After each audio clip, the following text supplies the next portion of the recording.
On voit un massé que Rav Ben Nachman, une fois quelqu'un est arrivé au Tzion de Rabbeinu, il a vu que il allait faire Tikkun Klali et tout, il n'a pas été au mikvé. Alors Rav Ben Nachman il lui dit non, mikvé.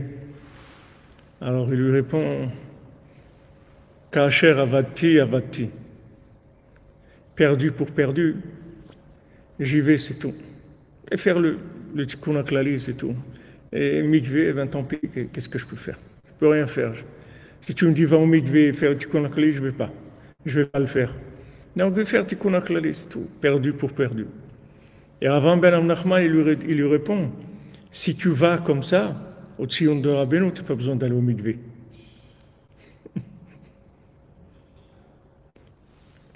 Parce que le gars, il est arrivé au bout. Maintenant, les gens y croient, quand ils sont arrivés au bout, qu'ils ont tout perdu. Mais c'est le contraire. C'est-à-dire, quand tu arrives au bout, tu es maintenant mourchar, tu es cachère pour être réparé par le tzaddik. Ça y est, il va s'occuper de toi. Mais avant, il faut que tu arrives au bout. Parce que si tu n'y arrives pas au bout, tu vas commencer à faire des salades. Tu vas prendre des Breslev et Chabakouk et ça et l'autre, un petit peu comme ça. Ah, moi j'aime tous les tzadikim, hein, moi j'ai tout le monde, moi j'ai tout. Ok, tu aimes tous les tzadikim, c'est parce que tu n'es pas malade, tu ne sais pas que tu es malade. Le jour où tu sauras que tu es malade, tu vas voir que tu ne vas pas aller chez un otorino quand tu es malade du foie. Tu vas chercher le médecin qui va s'occuper de toi pour ce que tu as. Mais quand les gens ils sont dans des trucs comme ça, tout le monde il est beau, tous les trucs, ouais, tous les tzadikim, il ne faut pas dire ça, tout, parce qu'il y a tous les tzadikim, il y a tous les tzadikim. Oui, ils sont tous les tzadikim.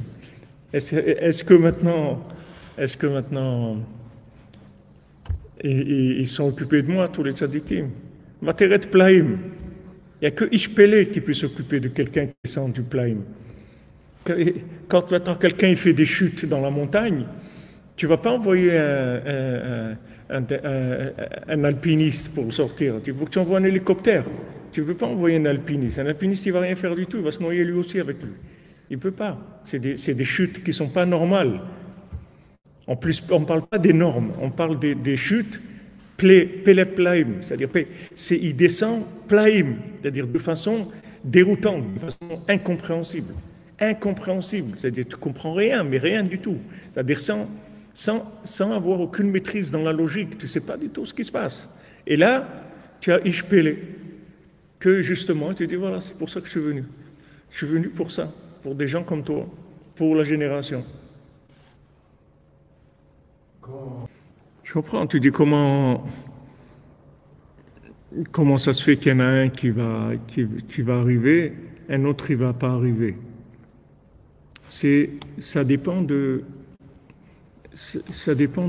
degré de ressenti de la haine du roi. C'est-à-dire qu'il t'a embrouillé, il t'a arnaqué, il t'a volé ta vie. C'est-à-dire, je suis prêt à tout. Je suis prêt à, ouais, mais si tu te noies, je m'en fous. Cette vie-là, je ne la veux plus. Tant que tu n'es pas arrivé à ça, tu peux faire tchouva. Tu sais, de la tchouva, tango, tac, tac, un petit pas en avant, un petit pas despacito, un poco, un poquito, un petit peu comme ça, un petit peu comme ça.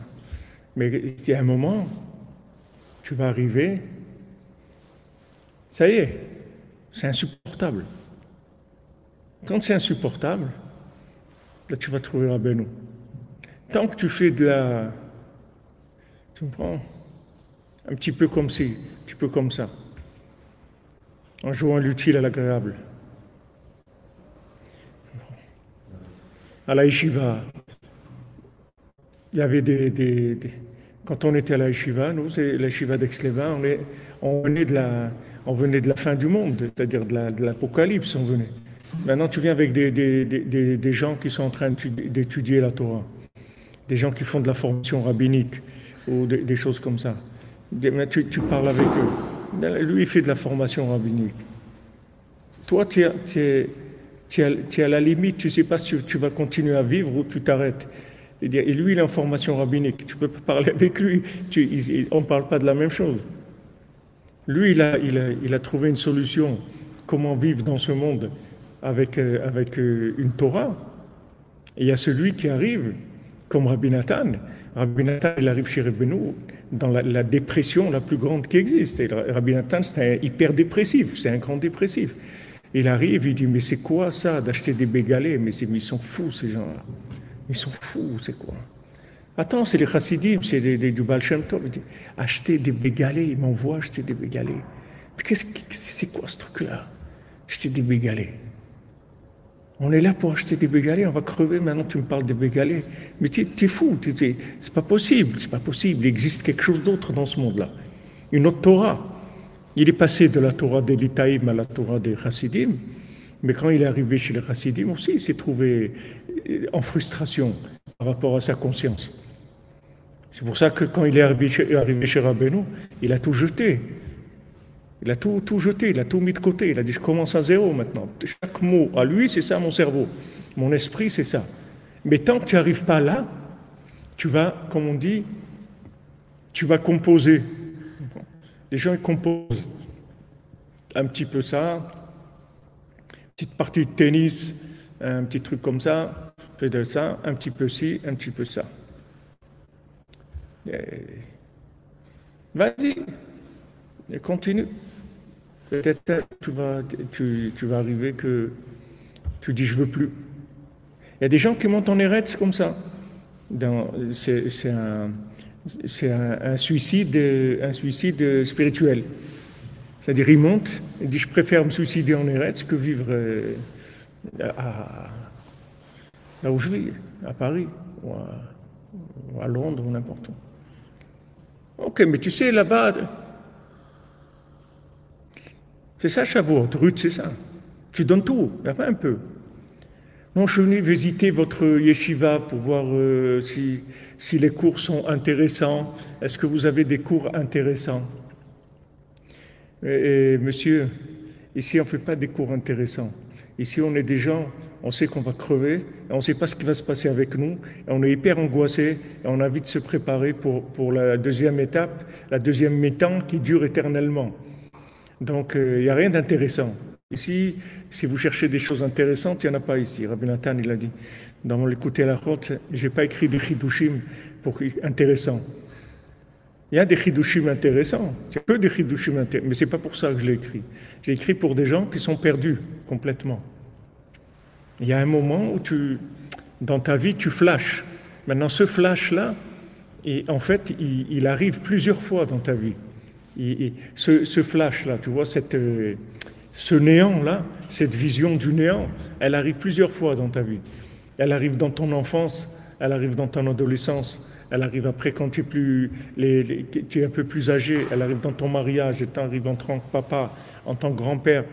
C'est-à-dire, chaque fois que tu passes des étapes, il y a ce néant-là qui revient. C'est-à-dire, tu as une conscience du néant, que en fait tout ça, ça n'existe pas. Que c'est pas pour ça qu'il y a tout ça, qu'il y a quelque chose d'autre derrière tout ça. Et ça, on a tous vécu. Des fois tu te rappelles, des fois tu ne te rappelles pas. Mais moi, je me rappelle quand j'avais 4 ans ou 5 ans, je me rappelle parce que ma mère, elle était très inquiète. Je me rappelle parce que j'étais assis à côté d'elle, elle faisait de la couture, et elle me disait, va jouer, va, pourquoi tu ne sors pas jouer? Je dis, j'ai pas envie de jouer, maman.